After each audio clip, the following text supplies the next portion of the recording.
Hello guys, so welcome back po ulit sa ating channel Stock Play. At ngayon po ay muli po tayo mag-update sa mga top trending stocks sa PSE. And of course, don't forget to subscribe sa ating channel and pakipress na rin yung notification bell para palagi po kayong ma-update sa mga bagong videos na ma-upload natin. So let's start. Shout out sa mga viewers natin palagi sa walang sawang napanonood sa mga updates natin. Okay, unahin natin yung Converge guys. Converge, check natin sa weekly. Okay, nag-close ng namumula guys, no? So for now this one is medyo ko dito, no?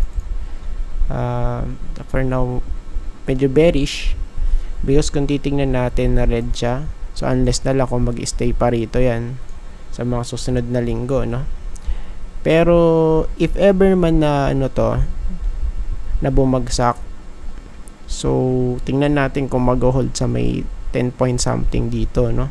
Okay, sa may area na to. Because kung titingnan natin guys, so nung nag-breakout, of course nag-throwback, then nag-bounce, and right now is tingnan natin kung babalik dito guys, sa may 10 point something na to. Ayan, pero overall still good yung kanya itsura.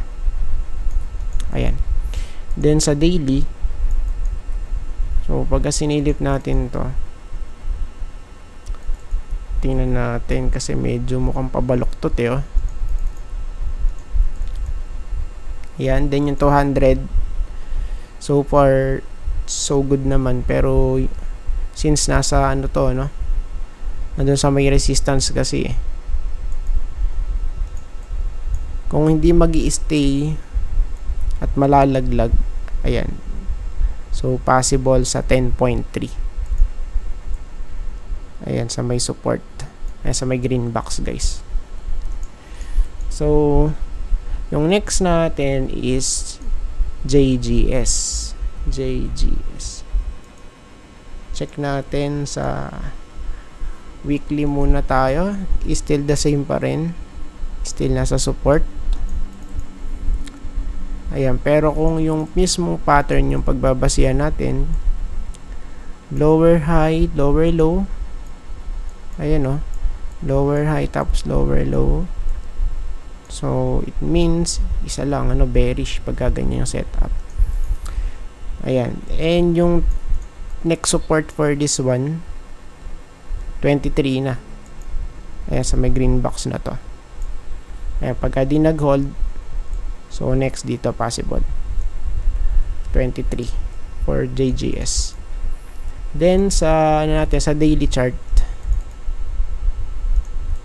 so far so siya ay galing dito sa oversold, nag-bounce, pero still weak pa rin to pagka ganito guys, still weak. Okay, so tingnan natin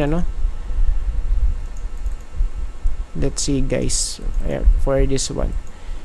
Plus eto pa yung confirmation na bearish long term, since yung price natin is nasa baba ng 200-day moving average.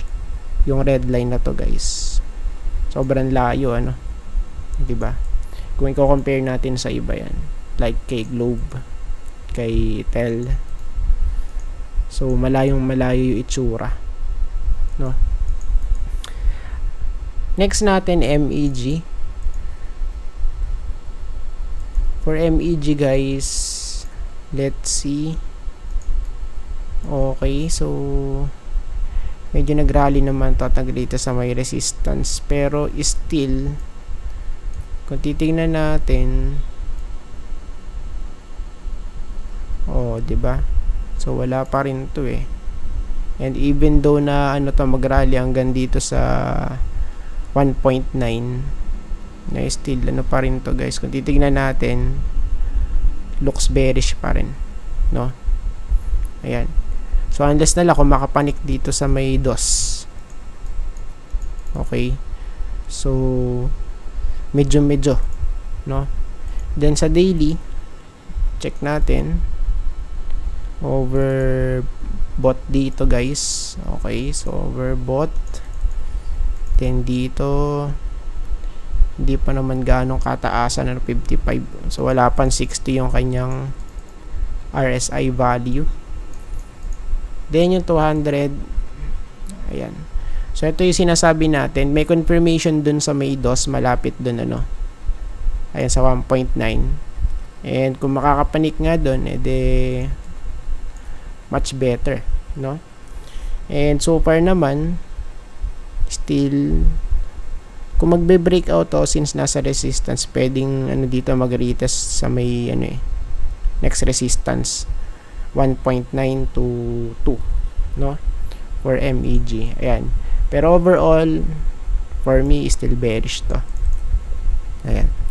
Then Costco. Tingnan natin tong Costco.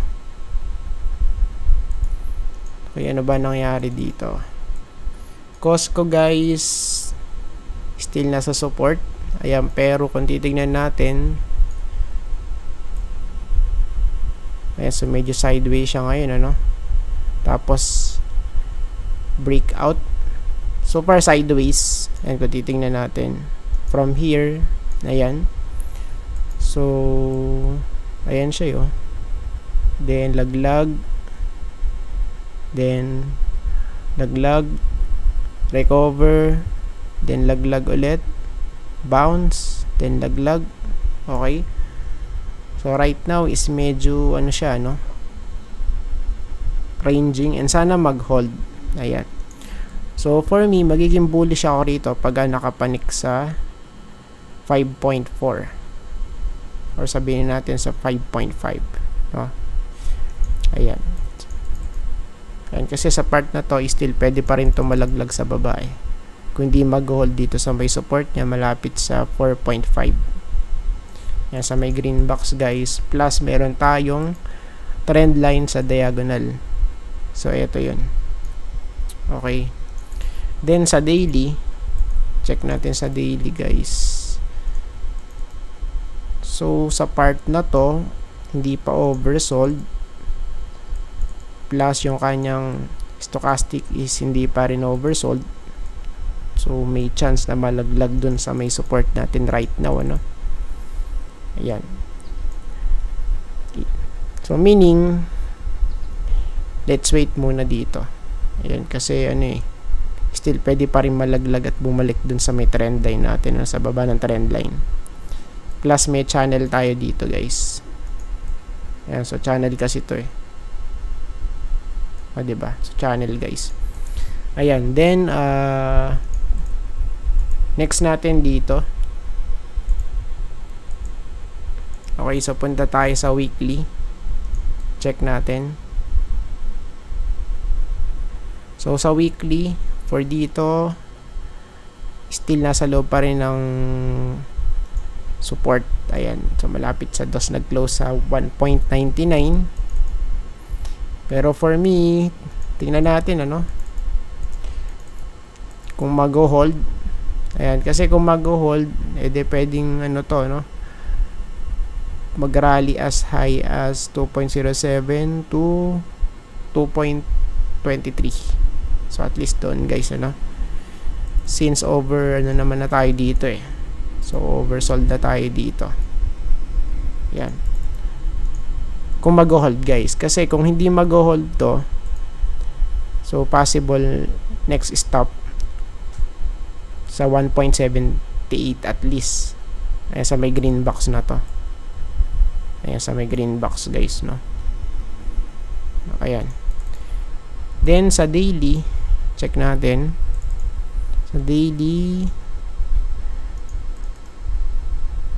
medyo maganda itsura. Ayan, pero overall, and kung titingnan natin, for me, still bearish pa rin to. Ayan. Still bearish pa rin because yung price is nasa baba ng 200-day moving average. Then, yung last, ASEN. Check natin yung ASEN, guys. Tapos, punta tayo sa weekly. So, sa weekly, okay, malapit na dun sa may first support natin. 4.8. Okay, tapos yung second support 4.6 at least. Ayan. So for this one, for me, pwedeng bumalik dito eh. Sa may 4.6 na to, no? Sa may second support. Kasi dito nag-bounce eh. Ayan. So, pwede rin guys. Then, sa daily naman, check natin. Okay, pabagsak din to. Same here. Okay. Ayan, pero for now, of course, may per support muna tayo mag-monitor. Ayan, sa 4.8. No? And yung 200, so medyo malapit naman dun sa may second support, no? 4.6. And kung may hit nga to, yung 200 natin, 4.5 naman, ano? Ayan. So, ito lang. Very, very close, no? Ayan. Then, I think tapos na po tayo, guys. At maraming salamat po sa panonood. And see you po sa next video. Bye-bye and God bless.